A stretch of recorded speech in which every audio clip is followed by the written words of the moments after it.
7 പേര് മാത്രം നോമിനേറ്റഡ് ആയിരിക്കുകയാണ് ഈ ആഴ്ച. ടോട്ടൽ 12 പേരിൽ 7 പേർ, 5 പേര് രക്ഷപ്പെട്ടു. പക്ഷേ രക്ഷപ്പെട്ടതൊക്കെ അത്യാവശ്യം നല്ല വോട്ടുകൾ കിട്ടിക്കൊണ്ടിരിക്കുന്ന കണ്ടസ്റ്റന്റുകളാണ്. അപ്പൊ അതുകൊണ്ട് തന്നെ എന്ത് പറ്റും, വോട്ട് സ്പ്ലിറ്റിങ്ങുകൾ നടക്കും. മുത്തു രക്ഷപ്പെട്ടു, പിന്നെ നമ്മുടെ സൗന്ദര്യ രക്ഷപ്പെട്ടു, അരുൺ രക്ഷപ്പെട്ടു, ദീപക് രക്ഷപ്പെട്ടു. ഇവർക്ക് 4 പേർക്കും വോട്ട് ചെയ്തുകൊണ്ടിരുന്ന ഒരു സ്ട്രോങ് എന്താ പറയാ ഓഡിയൻസ്. സ്ട്രോങ് ഓഡിയൻസ് മീൻസ് മുത്തുവിനൊക്കെ ആണെങ്കിൽ ഭയങ്കര വോട്ടിംഗ് ആണ് എപ്പോഴും. അപ്പൊ ഈ മുത്തുവിനൊക്കെ കിട്ടിക്കൊണ്ടുന്ന വോട്ട് പോകുന്നത് ഇനി കമ്പാരിറ്റീവ്ലി ബാക്കി എല്ലാവരും നോമിനേറ്റഡ് ആണ് കേട്ടോ. റയാന് നോമിനേഷൻ ഫ്രീ പാസ് ഉണ്ടായിരുന്നല്ലോ, അപ്പം അതുകൊണ്ട് റയാനും സേവ്ഡ് ആണ്. അപ്പം സൗന്ദര്യക്ക് കിട്ടിക്കൊണ്ടിരുന്ന വോട്ടുകൾ എങ്ങോട്ടായിരിക്കും പോകുന്നത് ഒന്ന് ചിന്തിച്ച് നോക്ക്. സൗന്ദര്യക്ക് മാത്രം വോട്ട് ചെയ്തുകൊണ്ടിരുന്ന ആൾക്കാർ വോട്ട് ചെയ്യാൻ ചാൻസ് ഉള്ളത് സാധാരണ റയാനായിരിക്കും. പക്ഷെ ഇത്തവണ റയാനില്ല. അപ്പൊ അതുകൊണ്ട് തന്നെ അത് ഈ പറയുന്ന പോലെ ജെഫ്രിയിലേക്ക് വരാനുള്ള ഒരു സാധ്യത കാണുന്നുണ്ട്. ജെഫ്രിയുമായിട്ടാണല്ലോ ഒരു അടുപ്പമുള്ളത്, പിന്നെ വിശാലുമായിട്ടും. ജെഫ്രിക്കും കുറച്ച് കിട്ടും, വിശാലിനും കുറച്ച് കിട്ടും. ദെൻ മുത്ത് നോമിനേറ്റഡ് അല്ല. അപ്പൊ അതുകൊണ്ട് തന്നെ മുത്തുവിന്റെ വോട്ട്സുകൾ കംപ്ലീറ്റ് 2 ലെവലിലേ പോവത്തുള്ളൂ. അത് ഒന്ന് മഞ്ചരിക്കും പോവും, ഒന്ന് ജാക്ലിനും പോവും. ഇവർക്ക് 2 പേർക്കും അല്ലാതെ മുത്തുവിന്റെ വോട്ടുകൾ വേറെ ആർക്കും കിട്ടത്തില്ല. അത് കൺഫേംഡ് ആണ്. മുത്തുവിന്റെ വോട്ടുകൾ ആ 2 പേരിലേ പോവത്തുള്ളൂ. പിന്നെ അരുണിന്റെ വോട്ടുകൾ എനിക്ക് തോന്നുന്നില്ല അരുണിന്റെ വോട്ട് ഒരു പർട്ടിക്കുലർ വ്യക്തിക്ക് കിട്ടുമെന്ന്. വിശാലിന് കുറെ കിട്ടുമായിരിക്കും, എന്നിരുന്നാലും വിശാലിനെ തവര വേറെ ആർക്കും അത് കിട്ടുമെന്ന് എനിക്ക് ഫീൽ ചെയ്യുന്നില്ല. പിന്നെ നമുക്കൊന്നും പറയാൻ പറ്റില്ല, അരുണിന്റെ വോട്ടുകൾ പറയുന്നില്ല. ദീപകിന്റെ വോട്ടുകൾ ചിലപ്പോൾ മഞ്ചരിക്ക് കിട്ടാൻ സാധ്യത ഉണ്ട്. അപ്പം ഇത്രയാണ് ഇന്ന് ആ വോട്ടിങ്ങിന്റെ സംഭവങ്ങൾ. പിന്നെ അതുകൊണ്ട് തന്നെ ഈ വോട്ടുകളൊക്കെ ഇങ്ങനെ കിട്ടുന്നുണ്ട്. ഈ ആഴ്ച നമുക്കൊന്നും പ്രഡിക്റ്റ് ചെയ്യാൻ പറ്റത്തില്ല ആരാണ് ഔട്ട് ആവാൻ പോകുന്നതെന്ന്. പവിത്രയോ അൻഷിതയോ ഇവരിലാണ് ചാൻസ് കൂടുതൽ കിടക്കുന്നത്. കാരണം അൻഷിതയ്ക്ക് ഇപ്പൊ നോമിനേഷനിൽ ഇല്ലാത്ത ആരുടെയും വോട്ടുകൾ അൻഷിതയ്ക്ക് കിട്ടൂല. അൻഷിതയ്ക്ക് നേരത്തെ കിട്ടിക്കൊണ്ടിരുന്ന വോട്ടുകൾ മാത്രമേ ഇത്തവണയും കിട്ടത്തുള്ളൂ, അത് ഉറപ്പാണ്. ജെഫ്രിക്ക് ഞാൻ ഈ പറഞ്ഞതുപോലെ സൗന്ദര്യയുടെ വോട്ടുകൾ കിട്ടാനുള്ള ചാൻസസ് ഉണ്ട്. ജാക്ലിൻ എന്തായാലും സേവ് ആവും, നമുക്കറിയാമല്ലോ. മഞ്ചരി കഴിഞ്ഞ പ്രാവശ്യമൊക്കെ 3rd ലാസ്റ്റ് ആണ് നിന്നെന്നാണ് അറിയാൻ പറ്റിയത്. എന്നിരുന്നാലും മുത്തുവിന്റെ വോട്ട്സും ഈ ദീപകിന്റെ വോട്ട്സും കൂടെ മഞ്ചരിക്ക് കയറും. പപ്പാതി വെച്ചെങ്കിലും നല്ലപോലെ മഞ്ചരിക്ക് വോട്ട് കയറാൻ ചാൻസ് ഉണ്ട്. റാണവിന് സിമ്പതി വോട്ടുകൾ കിട്ടാൻ ചാൻസ് ഉണ്ട്. എന്നാലും ഒരു 60-70% ഓഫ് റാണവും ഇന്നാവാൻ ചാൻസ് ഉണ്ട്. വിശാലും അരുണിന്റെ വോട്ടുകൾ വിശാലിന് വന്ന് മറിയും. പവിത്രയുടെ കാര്യം സംശയമാണ്. പവിത്രയ്ക്ക് നേരത്തെ എത്ര വോട്ടുകളാണോ കിട്ടിക്കൊണ്ടിരുന്ന ആ വോട്ടുകളെ കിട്ടത്തുള്ളൂ. അപ്പൊ ഡേഞ്ചർ എന്ന് നമുക്ക് പറയണമെങ്കിൽ അൻഷിതയും പവിത്രയാണ് ഈ വീക്ക് ഡേഞ്ചർ. ഡബിൾ എവിക്ഷൻ ആയിരിക്കും. പിന്നെ ഫാമിലി എൻട്രീസ് വീടിനകത്ത് കയറി കഴിഞ്ഞിരിക്കുകയാണ്. നാളെ മുതൽ നമുക്കത് എപ്പിസോഡിൽ കാണാം.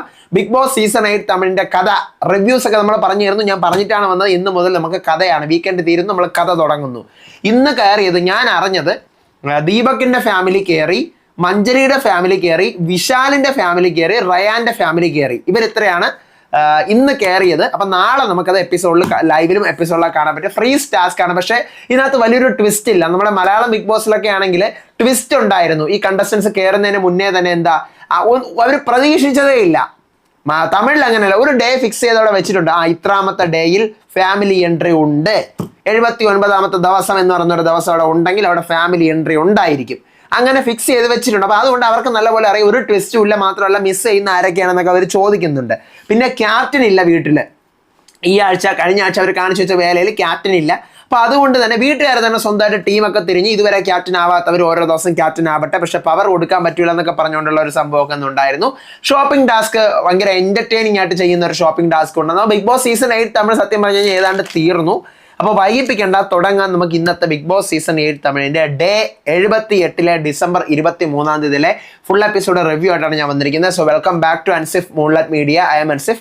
വീഡിയോ ആദ്യം കാണുന്നവർ ചാനൽ സബ്സ്ക്രൈബ് ചെയ്യണം, ലൈക്ക് ചെയ്യണം, ഷെയർ ചെയ്യണം. നിങ്ങളുടെ അഭിപ്രായങ്ങൾ മസ്റ്റ് ആയിട്ട് താഴെ കമന്റ് ചെയ്യണം.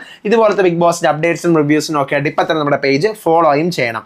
ആദ്യം തന്നെ മോർണിംഗ് ആക്ടിവിറ്റി വരികയാണ്. നിങ്ങൾ ആരെയാണ് ഇപ്പം ഈ ബിഗ് ബോസ് വീട്ടിൽ വന്നിട്ട് 78 ദിവസമായി ആരെയാണ് ഏറ്റവും കൂടുതൽ മിസ് ചെയ്യുന്നത്? അപ്പോൾ ഓരോരുത്തരും ഓരോരോ പേരുകളൊക്കെ പറയുന്നു. അത് അവരുടെ കാര്യങ്ങളാണ്. ഇന്നാളെ എൻ്റെ അച്ഛനെ മിസ് ചെയ്യുന്നു, ചേട്ടനെ മിസ് ചെയ്യുന്നു, അമ്മയെ മിസ് ചെയ്യുന്നു, ഫ്രണ്ട്സിനെ മിസ് ചെയ്യുന്നു, അനിയനെ മിസ് ചെയ്യുന്നു, അതെല്ലാം പറയുന്നു. അതിനുശേഷം പക്ഷേ എനിക്ക് അതിനകത്തൊരു ഇൻട്രസ്റ്റിംഗ് ആയിട്ട് തോന്നിയത് മഞ്ചരി ഒരു സിംഗിൾ പാരന്റ് ആണ് അല്ലേ? മഞ്ചരി ഡിവോഴ്സ്ഡ് ആണെന്നാണ് എനിക്ക് തോന്നുന്നത്. സിംഗിൾ പാരന്റ് ആണ്. പക്ഷെ മഞ്ചരി അതിനകത്ത് മഞ്ചരിയുടെ പാർട്ട്ണറിന് ഒരു വാല്യൂ കൊടുക്കുന്നുണ്ട്. അതായത് ഞാൻ ഏറ്റവും കൂടുതൽ മിസ് ചെയ്യുന്ന എൻ്റെ കുഞ്ഞിനെയാണ്, എൻ്റെ അമ്മയാണ്, എൻ്റെ പാർട്ട്ണറിനെയും ഞാൻ മിസ് ചെയ്യുന്നുണ്ട്. എന്നിട്ട് അമ്മ ലവ് യു സോ മച്ച്, മോനെ ലവ് യു സോ മച്ച്, പാർട്ട്ണറിനോടും ലവ് യു സോ മച്ച്, പറ്റുമെങ്കിൽ അകത്ത് വരൂ, മിസ് യു സോ മച്ച് എന്നൊക്കെ പറയുന്നുണ്ട്. അപ്പൊ എനിക്കത് അറിയില്ല, ഒരു സിംഗിൾ പാരന്റ് ആണ് മഞ്ജരി, എനിക്ക് അതിനെക്കുറിച്ച് അറിയത്തില്ല കേട്ടോ. ഞാനത് കണ്ടപ്പോൾ അങ്ങനെ ആയിപ്പോയി. പിന്നെ മുത്തുവിൻ്റെ അമ്മ എനിക്ക് അതിനകത്ത് കുറച്ചൊരു ഇതായിട്ട് തോന്നി. കാരണം മുത്തു പറയുന്നത് ഞാൻ ഇത്ര നാളും ഇവിടെ പലരും വന്ന് അമ്മയുടെയും അച്ഛൻ്റെ കഥ പറയുന്നത് കേട്ടപ്പോൾ ഞാൻ ഫാമിലി ആയിട്ടൊക്കെ ഉണ്ടെങ്കിലും ഇപ്പോൾ അവരുടെ സമയം ചെലവഴിക്കണമെന്ന് തോന്നുന്നു, അമ്മയുടെ മടി കിടക്കാനൊക്കെ ആശയുണ്ട് എന്നൊക്കെയാണ് പറയുന്നത്. അൻഷിത മലയാളി ആയതുകൊണ്ടാണ് ഞാൻ എടുത്ത് പറയുന്നത്. അൻഷിത അമ്മയുടെയും അണ്ണൻ്റെയും കാര്യമാണ് പറയുന്നത്. അപ്പോൾ നമുക്ക് നാളെ എന്തായാലും അതിൻ്റെ വിവരങ്ങളൊക്കെ ഞാൻ കൂടുതൽ അൻഷിതയുടെ വിവരങ്ങളൊക്കെ ഞാൻ നാളെ രാത്രി പറയാം കേട്ടോ. നാളെ രാത്രി ഞാൻ അൻഷിതയുടെ വിവരങ്ങൾ പറയാം. അപ്പം അത് കഴിഞ്ഞതിന് ശേഷം നമ്മുടെ ജാക്കലിൻ ക്യാമറ നോക്കിയിട്ട് എൻ്റെ ഫ്രണ്ടിനോടും കൂടി വരാൻ പറയണ ബിഗ് ബോസ് പാർട്ടിക്ക്. ഇപ്പം എന്തോ ഒരു സംതിങ് റോങ്, ജാക്കിന് ലൈൻ ഉണ്ടോ, ലവ് ഉണ്ടോ എന്നുള്ളൊരു ഫീൽ എനിക്ക് വന്നിട്ടുണ്ട്. അതിനുശേഷമാണ് ഓഡിയൻസിൻ്റെ ഈ ആഴ്ചത്തെ ഹോട്ട്സ്റ്റാറിലെ പോൾ അനുസരിച്ച് വീട്ടിൽ ഒരു നേരത്തെ ആഹാരം ഉണ്ടാക്കി കൊടുക്കേണ്ടത് സൗന്ദര്യയാണ്, without any help of all of the contestants. ആരും ഹെൽപ്പ് ചെയ്യാൻ പാടില്ല. അപ്പം സൗന്ദര്യം അയ്യോ ഞാനോ എന്നെ കൊണ്ടോ എന്നൊക്കെ ചോദിക്കുന്നു. അതിനുശേഷം നോമിനേഷൻ വരികയാണ്. ക്ലോസ്ഡ് നോമിനേഷൻ ആണ്. സത്യം പറഞ്ഞു കഴിഞ്ഞാൽ ഇവിടെയൊക്കെ ഓപ്പൺ നോമിനേഷൻ നടത്താനുള്ള സമയമാണ്. കാരണം എല്ലാവരും നോമിനേഷനിൽ വരികയും ചെയ്യും. അത് മാത്രമല്ല എന്ത് ചെയ്യും, ഡയറക്റ്റ് ആയിട്ട് റീസൺസ് ഇന്നതാണ് കാരണം, ഇതാണ് കാര്യം എന്നൊക്കെ പറയുമ്പോൾ അവിടെ ഒരു കോണ്ടന്റ് ഉണ്ടാവും, അടി ഉണ്ടാവും. മറ്റത് ക്ലോസ്ഡ് നോമിനേഷൻ ആകുമ്പോഴത്തേക്കും ഈ ഒരു 70-80 ദിവസം കഴിഞ്ഞാൽ നമുക്കറിയാം നോർമലി കണ്ടന്റ് കുറവായിരിക്കും. അപ്പൊ ഇവരെ ഈ കൺഫഷൻ റൂമിൽ വിളിച്ചിട്ട് ക്ലോസ്ഡ് നോമിനേഷൻ വീണ്ടും വീണ്ടും ചെയ്യാൻ പറഞ്ഞുകൊണ്ടിരുന്നു കഴിഞ്ഞാൽ ഒരാളിപ്പം ഞാൻ പറയണം എനിക്ക് അൻഷിത നോമിനേറ്റ് ചെയ്യണം അല്ലെങ്കിൽ എനിക്ക് സൗന്ദര്യം നോമിനേറ്റ് ചെയ്യണം എന്ന് പറഞ്ഞ് 2 റീസൺസ് പറയുന്നു എന്ന് കരുതുക. അതവർ അറിയുന്നില്ലല്ലോ. എൻ്റെ റീസൺ ഞാൻ മാത്രമാണ് അറിയുന്നത്. അതേസമയം 70-80 ദിവസം കഴിയുമ്പോൾ കണ്ടന്റ് കുറവാണ്, അടി ഉണ്ടാവാൻ സാധ്യത കുറവാണ്, ഫാമിലി വീക്കൊക്കെ വരാൻ സമയമായതുകൊണ്ട് നല്ല സ്നേഹമായിട്ടൊക്കെ ഇരിക്കുന്ന സമയമാണ്. അപ്പോൾ എന്ത് ചെയ്യണം, ഓപ്പൺ നോമിനേഷൻ കൊടുക്കുമ്പം എനിക്ക് നോമിനേറ്റ് ചെയ്യാനുള്ള ഇവളെയാണ്, ഇതാണ് കാര്യം, എനിക്ക് അവനെയാണ് നോമിനേറ്റ്, ഇതാണ് കാര്യം. അപ്പം അവരുടെ ഇടയിൽ തന്നെ ഒരു അടി പൊട്ടും. എങ്ങനെ കഴിഞ്ഞ ആഴ്ച നടന്ന പോലെ ബിഗ് ബോസിന് ഒരു കോണ്ടന്റ് ആണ്, പക്ഷേ ബിഗ് ബോസ് അത് ചെയ്തിട്ടില്ല. അത് ബിഗ് ബോസിന്റെ മണ്ടത്തരം എന്ന് പറയാൻ പറ്റില്ല. എപ്പിസോഡിന്റെ ലെങ്ത് ഇപ്പോൾ കുറഞ്ഞു വരികയാണ്. നമ്മുടെ റിവ്യൂവിന്റെ ലെങ്തും ഇനി പണ്ടത്തെ പോലെ അത്രയും നീണ്ടു പോകുമെന്ന് എനിക്ക് തോന്നുന്നില്ല. അപ്പം സൗന്ദര്യമാണ് പറയാൻ പോകുന്നത്. അൻഷിതയുടെയും ജെഫ്രിയുടെയും പേരാണ് പറയുന്നത്. അൻഷിതയുടെ പേര് എല്ലാവരും മിക്കുള്ളവരും പറയുന്നുണ്ട്. അതിന്റെ കാര്യം എന്ന് വെച്ച് കഴിഞ്ഞാൽ ദേഷ്യത്തിൽ പൊട്ടിത്തെറിക്കുമ്പോൾ അൻഷിത എന്താണ് പറയുന്നതെന്ന് അറിയില്ല, കുറേ കാര്യങ്ങൾ പേഴ്സണലായിട്ട് എടുക്കുന്നു എന്നൊക്കെയുള്ള കാര്യമാണ് സൗന്ദര്യം പറയുന്നത്. ജെഫ്രിയുടെ പേര് പറയാൻ കാരണം ഫ്രണ്ട്ഷിപ്പ് ഒക്കെ ഉണ്ട്, എന്നാലും എന്തെങ്കിലും കാര്യം മിണ്ടിക്കഴിഞ്ഞാൽ ജെഫ്രി ഉടനെ ഓരോന്ന് പറയും, പിന്നെ എന്നിങ്ങനെ പറയുകയാണ്. അടുത്ത മുത്തു അൻഷിതയുടെയും റാണവിൻ്റെയും പേരാണ് പറയുന്നത്. അൻഷിത ഓരോ ടൈമും ഓരോ ലെവലാണ്. ടാസ്ക് കളിക്കുമ്പോൾ ഒരു അൻഷിത, അല്ലാത്തപ്പോൾ ഒരു അൻഷിത. അപ്പം അതാണ് കാര്യം എന്ന് പറയുന്നു. റാണവിൻ്റെ പേരും പറയുകയാണ് മുത്തു. റാണവിന് എല്ലാ കാര്യങ്ങളും അറിയണം, പക്ഷേ വേറെ എന്തൊക്കെയോ കാര്യങ്ങളാണ് അവിടെ ചെയ്തുകൊണ്ടിരിക്കുന്നത്. അരുൺ പോകുന്നു അൻഷിതയുടെയും ജാക്കലിൻ്റെയും പേര്. അൻഷിത പേഴ്സണലായിട്ട് എല്ലാം എടുക്കുന്നു. ജാക്കലിൻ ഫ്രണ്ട്ഷിപ്പ് സ്ട്രാറ്റജി വെച്ച് കളിക്കുന്നു. ജാക്കലിൻ പോകുന്നു അൻഷിതയുടെയും പവിത്രയുടെയും പേരാണ് പറയുന്നത്. അൻഷിത ഒരു എന്താ പറയുക, ഒരു പാസം, ഒരു സ്നേഹം എന്നുള്ള ഒരു ഇതിനെ ഒരു ടൂളാക്കി മാറ്റി കളിക്കുകയാണ്. പവിത്ര എന്ത് ചെയ്യുന്നു, വേഗം ബാക്കിയുള്ളവരിൽ നിന്നും ഇൻഫ്ലുവൻസ് ആകുന്നു. റാണവ് പോകുന്നു അൻഷിതയുടെയും മഞ്ജരിയുടെയും പേരാണ്. അൻഷിത റൂൾസ് ഫോളോ ചെയ്യാതെയാണ് ടാസ്ക് കളിക്കുന്നത്. മഞ്ജരി ഇൻഫ്ലുവൻസ് ആവുന്നുണ്ട്. ദീപക് ജെഫ്രിയുടെയും റാണവിൻ്റെയും പേരാണ് പറയുന്നത്. ജെഫ്രി ഇവിടുത്തെ ചെല്ല പുള്ളിയായി ഇരിക്കുകയാണ്, ഇനിയെങ്കിലും ഒന്ന് സീരിയസ് ആവട്ടെ. പിന്നെ ദീപക് റാണവിൻ്റെ പേര് പറയുന്നത്. റാണവ് ഇവിടെ കുഴപ്പമുണ്ടാക്കുന്നവരെ ഒരു കണ്ടസ്റ്റന്റ് റാണവാണ്. അടുത്ത് റയാൻ പോകുന്നു ജെഫ്രിയുടെയും വിശാലിൻ്റെയും പേര്. ജെഫ്രി ഇവിടുത്തെ അറ്റ്മോസ്ഫിയറുമായിട്ട് ഒരു കംഫർട്ടബിൾ സെറ്റിലാണ് ഇപ്പോൾ ഇരിക്കുന്നത്, അങ്ങനെ ഇരിക്കാൻ പാടില്ല. വിശാല് അക്സെപ്റ്റൻസ് ഇല്ല, വൺ സൈഡ് പാർഷ്യാലിറ്റിയാണ്. അൻഷിത പോകുന്നു ജാക്കലിൻ്റെയും മഞ്ജരിയുടെയും പേര്. അപ്പം എനിക്ക് അൻഷിതയിൽ പറയാനുള്ള ഒരു നെഗറ്റീവ് എപ്പോഴും അൻഷിത ഗെയിമിനെ ഗെയിമായിട്ട് എടുക്കുന്നില്ല, പേഴ്സണലായിട്ട് എടുക്കുന്നുണ്ട്. അപ്പം ഗെയിം കഴിഞ്ഞാലും അത് പേഴ്സണലായിട്ട് എടുക്കുന്നുണ്ട്. അപ്പം അതാണ് ഈ നോമിനേഷനിൽ നമ്മൾ കണ്ട സാധനം. ജാക്കലിൻ്റെയും മഞ്ജരിയുടെയും പേര് പറഞ്ഞു. അതേസമയം അതിനെ ഗെയിമായിട്ട് എടുത്തിരുന്നെങ്കിൽ എന്താ ഒരു നെഗറ്റീവ് അങ്ങ് മാറി കിട്ടിയേനെ. ഗെയിം കഴിഞ്ഞു, ഓക്കെ, ഇനി നമുക്ക് പേഴ്സണൽ ആയിട്ടുള്ള കാര്യമാണ്, അല്ലെങ്കിൽ ഇത് ഗെയിമാണ്, അല്ലെങ്കിൽ ഇത് പേഴ്സണലാണ്, ഇത് ഫ്രണ്ട്ഷിപ്പ് ആണെന്നുള്ള അൻഷിതയുടെ കാര്യത്തിൽ കുറെ മണ്ടത്തരങ്ങൾ സംഭവിക്കുന്നുണ്ട്. മണ്ടത്തരം മീൻസ് അൻഷിത ഫ്രണ്ട്ഷിപ്പിന് ഓവറായിട്ട് വാല്യൂ കൊടുക്കുന്നുണ്ട്, നല്ലതാണ്. പക്ഷേ ജെഫ്രി അടുത്ത് കാണിക്കുന്ന സ്നേഹം ജെഫ്രി തിരിച്ച് കാണിക്കുന്നുണ്ടോ എനിക്ക് അറിഞ്ഞുകൂടാത്തതുകൊണ്ട് ചോദിക്കുകയാണ്. ഈ ജെഫ്രിയുടെ കേസിൽ ജെഫ്രിക്ക് അതിന്റെ വാല്യൂ പോലും അറിയില്ല, ബിഗ് ബോസിന്റെ വാല്യൂ പോലും. രണ്ടാമത് പവിത്ര എടുത്ത് കാണിക്കുന്നത് പിന്നെ ഓക്കെ, പവിത്ര തിരിച്ച് കാണിക്കുന്നുണ്ട്, തിരിച്ച് ബാക്ക് സ്റ്റാബ് ഒന്നും ചെയ്യുന്നില്ല. പിന്നെ അൻഷിത ഈ പറയുന്ന ഗെയിമായിട്ട് എടുക്കുന്നില്ല. ഗെയിമിനെ പേഴ്സണലായിട്ട് ഇപ്പോൾ ഒരാൾ എന്തെങ്കിലും ചെയ്തു കഴിഞ്ഞപ്പോൾ അതിനെ പേഴ്സണലായിട്ട് ചെയ്തു എന്നുള്ളൊരു ഫീലിൽ അൻഷിത എടുത്ത് വെക്കുന്നുണ്ട്. അതൊന്ന് മാറ്റിക്കഴിഞ്ഞാൽ കുറെ കൂടി നല്ലതാകും എന്ന് തോന്നുന്നു. പിന്നെ ജാക്കലിന്റെ പേര് പറയാൻ കാരണം ചെറിയ പ്രശ്നം വലുതാക്കി മാറ്റി പേഴ്സണൽ നമ്മളെ അഫക്ട് ചെയ്യുന്ന ലെവലിൽ സംസാരിക്കും. മഞ്ജരി ആണെങ്കിൽ സംസാരിക്കാൻ അറിയാമെന്നും കരുതിക്കൊണ്ട് എന്തും കളിക്ക് വേണ്ടി പറയുന്നവളാണ്. കളിക്ക് വേണ്ടി എന്ന് വെച്ച് കഴിഞ്ഞാൽ ഗെയിം ടാസ്കിന് വേണ്ടി ടാസ്കിൻ്റെ ഇടയിൽ പറയും. ജെഫ്രി പോകുന്നു ജാക്കലിന്റെയും മഞ്ജരിയുടെയും പേരാണ് പറയുന്നത്. ആവശ്യത്തിന് മാത്രം എല്ലാവരെയും ഉപയോഗിച്ച് ബാക്കിയുള്ളവരെ ഉപയോഗിച്ച് നടക്കുന്ന ഒരാളാണ് ജാക്ലിൻ. മഞ്ജരി ആണെങ്കിൽ മാനിപ്പുലേറ്റ് ആണ്, പിന്നെ സംസാരിക്കാൻ അറിയാം എന്നുള്ള ഒരു ലെവൽ കൊണ്ട് ഇവിടെ ചാടിത്തുള്ളി നടക്കുകയാണ്. വിശാൽ പോകുന്നു, മഞ്ജരിയുടെയും പവിത്രയുടെയും പേരാണ്. മഞ്ജരി നല്ലതുപോലെ ഈ ഗെയിം എന്താണെന്ന് മഞ്ജരിക്ക് അറിയാം. മഞ്ജരി ഓരോ കാര്യങ്ങളും ഡെപ്ത് ആക്കി അവിടെ തെറ്റാക്കി വലുതാക്കി പ്രശ്നം ഉണ്ടാക്കും. അടുത്ത പവിത്ര പ്രശ്നം വന്നു കഴിഞ്ഞാലും അവിടെ ദേഷ്യം മാത്രം ചെയ്തുകൊണ്ട് എനിക്കിതേ അറിയാവൂ, ഞാൻ ഇതേ ചെയ്യുള്ളൂ എന്നൊരു ലെവലാണ്. അടുത്ത മഞ്ജരി പോകുന്നു, റാണവിൻ്റെയും പവിത്രയുടെയും പേര്. റാണവ് കുറേ കാര്യം റാണവിന് ഓരോ കേസ് വരുമ്പോഴും അതിനകത്തുനിന്ന് ഒത്തിരി കാര്യം റാണവിന് പറഞ്ഞു കൊടുക്കണം, എല്ലാം അതിനുള്ള സമയമൊന്നും ഇവിടെ ഇല്ല. പവിത്ര പ്രോബ്ലംസിൽ ഒപ്പീനിയൻസ് സ്ട്രോങ് ആയിട്ട് വെക്കുന്നില്ല, മെജോറിറ്റി എന്ത് പറയുന്നു അതാണ് പവിത്ര ചെയ്യുന്നത്. പവിത്ര പോകുന്നു വിശാലിനെയും ദീപകിൻ്റെയും പേര്. വിശാൽ സേഫ് ആണ്, ഫേവറേറ്റിസം ഉണ്ട്, ദീപക് ഇൻഫ്ലുവൻസ് ആവുന്നുണ്ട്.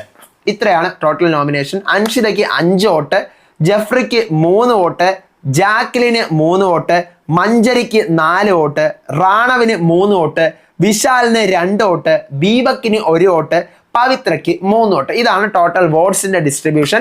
ദീപക്കിന് മാത്രമാണ് 1 വോട്ട് കിട്ടുന്നത്, ബാക്കി വിശാലിന് 2, ബാക്കി അങ്ങോട്ടുള്ളവർക്കൊക്കെ 3-ന് മുകളിൽ 3-ഉം അതിന് മുകളിലും കിട്ടുന്നുണ്ട്. അപ്പം ദീപക്ക് മാത്രം നോമിനേറ്റ് ചെയ്തിട്ടും സേവ് ആവുന്നു, കാരണം 1 വോട്ടല്ലേ ഉള്ളൂ. അപ്പം 12ാം ആഴ്ചയിലെ നോമിനേഷൻ ലിസ്റ്റ്, എവിക്ഷനിലേക്കുള്ള nomination list: Anshitha, Jeffrey, Jacqueline, Manjari, Raanav, Vishal, Pavithra, അങ്ങനെ ടോട്ടൽ 7 പേരാണ് ഈ 12th വീക്കിലെ നോമിനേഷനിൽ ഉള്ളത്.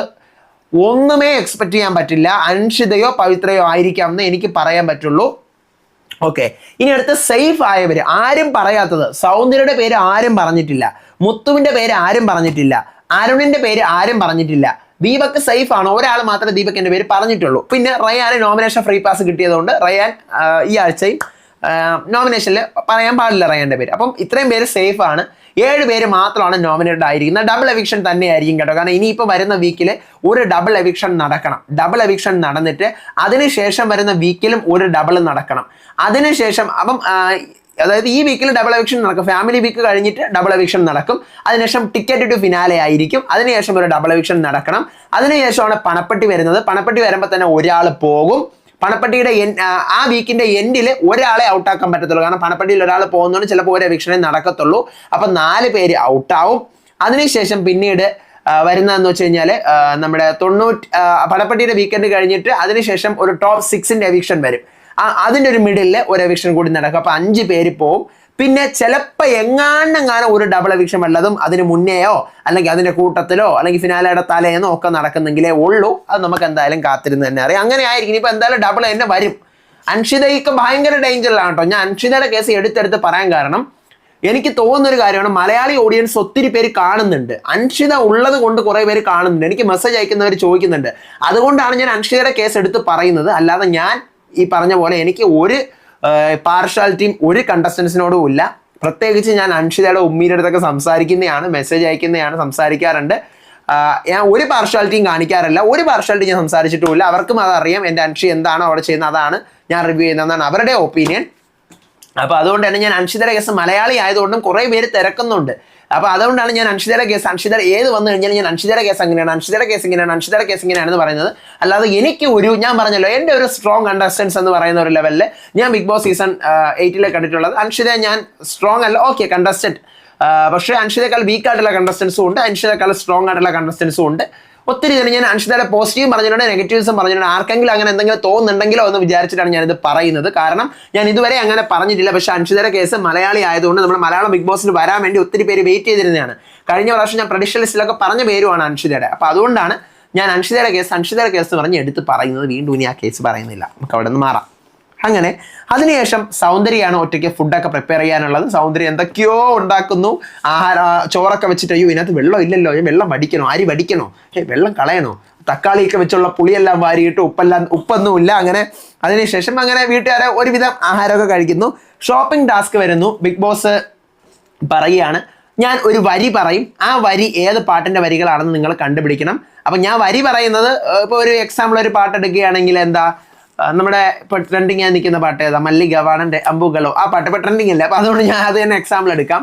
അപ്പോൾ ഇങ്ങനെ ബിഗ് ബോസ് പറയും, അതിൻ്റെ ഏതെങ്കിലും ഒരു വരി പറയും, വച്ചുണ്ടേ പീലിങ്സ്, വച്ചുണ്ടേ പീലിങ്സ്, വച്ചുണ്ടേ പീലിങ്സ്, ഇങ്ങനെ ബിഗ് ബോസ് പറയത്തുള്ളൂ. അപ്പം നമ്മൾ ഇത് ഏത് പാട്ടാ, ഓരോരുത്തർക്കും ഓരോ പാട്ടുണ്ട്, ഇത് ഏത് പാട്ടാ, മല്ലിക ബാണന്റെ അമ്പുകളോ, ഇങ്ങനെ നമ്മൾ പറയണം, ആ പാട്ട് പറയണം. അപ്പോൾ ഞാൻ എക്സാമ്പിൾ പറഞ്ഞിട്ടുണ്ട്. കുറേ പാട്ടുകൾ ഉണ്ടായിരുന്നു നമ്മുടെ തമിഴിൽ, എനിക്കറിയാവുന്ന കുറച്ച് പാട്ടുകളൊക്കെ ഉണ്ടായിരുന്നു. നമ്മുടെ ഏതാണ്, റിവ്യൂ പറയാൻ ഒന്നുമില്ല, അതാണ് ഞാൻ ഇങ്ങനെ പറഞ്ഞുകൊണ്ടിരിക്കുന്ന കഥ പറഞ്ഞുകൊണ്ടിരിക്കുന്നത്. എന്നെ മറ്റും എന്നെ കൊല്ലാതെ ആ പാട്ടൊക്കെ ഇല്ല, അതൊക്കെ ഉണ്ടായിരുന്നു. പിന്നെ നമ്മുടെ പൂക്കൾ പൂക്കും തരുണം, ആ പാട്ട്, അതിൻ്റെ വരികളൊക്കെ ഉണ്ടായിരുന്നു. ഇടയ്ക്ക് വെച്ച് ബിഗ് ബോസ് അങ്ങനെ പറയത്തില്ല, വേറൊരു ലെവലിലേ പറയത്തുള്ളൂ. ആ പാട്ടിൻ്റെ ട്യൂണിലല്ല പാടുന്നത്. ഇപ്പം പൂക്കൾ പൂക്കും തരുണം പാട്ടാണെങ്കിൽ പൂക്കൾ പൂക്കും തരുണം, അങ്ങനെ. അപ്പോൾ നമ്മൾ ഏത് പാട്ടാണെന്ന് കണ്ടുപിടിച്ച് പാട്ട് പാടിക്കഴിഞ്ഞാൽ 1000 പോയിന്റ്സ് ആണ്. 1000 പോയിന്റ്സ് ആണ്. അപ്പോഴത്തേക്കും ഈ 1000, അപ്പം ഞാൻ ആലോചിക്കണേ, 1000 പോയിന്റാണ്. കഴിഞ്ഞ ആഴ്ച ഒരു 500 കൊടുത്തുകൊണ്ട്, അത് വേറെ ഒന്നുമല്ല, ഈ ആഴ്ച ഫാമിലി ആൾക്കാരുണ്ട്, അപ്പോൾ അതുകൊണ്ടാണ് 1000 പോയിന്റ് വെച്ച് ഓരോരുത്തർക്കും കൊടുക്കുന്നത്. അപ്പോൾ എല്ലാവരും ഈ പാട്ട് പറഞ്ഞാൽ തന്നെ 12000 പോയിന്റ് കിട്ടും, ഫാമിലീസൊക്കെ വരുമല്ലേ. അപ്പം അങ്ങനെ 7 പേര് കംപ്ലീറ്റ് ആക്കുന്നു, 7000 പോയിന്റ്സും കൊടുക്കുകയാണ്. പക്ഷേ എല്ലാവർക്കും മനസ്സിലാവുന്നുണ്ട് 7000 പോയിന്റ്സ് കൊടുക്കുന്നതും രാവിലത്തെ മിസ്സിങ് ആരാണെന്ന് ചോദിക്കുന്നതൊക്കെ. അതുകൊണ്ട് തന്നെ എല്ലാവർക്കും മനസ്സിലാവുന്നുണ്ട് ഫാമിലി വീക്കാണ്, സാധനം ഫ്രീസ് ടാസ്ക് ആണ്. അതുമാണ് ഞാൻ പറഞ്ഞ ഫ്രീസ് ടാസ്ക് ഒക്കെ എടുത്ത് തമിഴിൽ കളയണം. തമിഴിലാണ് ഈ സാധനം, എന്താ പറയുക, ഫ്രീസ് ടാസ്ക് എന്ന് പറഞ്ഞാൽ നമുക്ക് ഹിന്ദി ബിഗ് ബോസിനെക്കാളും തമിഴിലാണ് ഫ്രീസ് ടാസ്ക് എന്ന് പറഞ്ഞ സാധനം എപ്പോഴും എടുത്തിടുന്നത്. കുറച്ചൊന്ന് വെറൈറ്റി വെക്കാം. നമ്മുടെ മലയാളത്തിൽ കണ്ടോ, ഓരോന്നും ഫ്രീസ് ഉണ്ട്, അല്ലെങ്കിൽ പലതും, ചിലർക്ക് പോവാം, ചിലർക്ക് അങ്ങനെ നിൽക്കും. ഓരോരുത്തർക്ക് ഓരോ ഫാമിലി വരുമ്പോഴും ഓരോ ടാസ്ക് കൊടുക്കും. ഇവർ എപ്പോഴും ആര് വന്നു കഴിഞ്ഞാൽ ഫ്രീസ് ഫ്രീസ് ഫ്രീസ് ഫ്രീസ് ഇത് തന്നെ കൊടുത്തു തുടങ്ങി. അതൊന്ന് മാറ്റണമെന്ന് എനിക്ക് തോന്നിയിട്ടുണ്ട്. അതിനുശേഷം നമ്മുടെ വിശാൽ പറയാണ്, ഈ ആഴ്ച നമുക്ക് ക്യാപ്റ്റൻ ഇല്ല, അപ്പം നമ്മൾ ഏതൊക്കെ ടീമിലാണ് പോകുന്നതെന്ന് നമുക്ക് തന്നെ തീരുമാനിക്കാം. കുക്കിങ്ങിന് ആരൊക്കെ ഇൻട്രസ്റ്റഡ് ഉണ്ട്?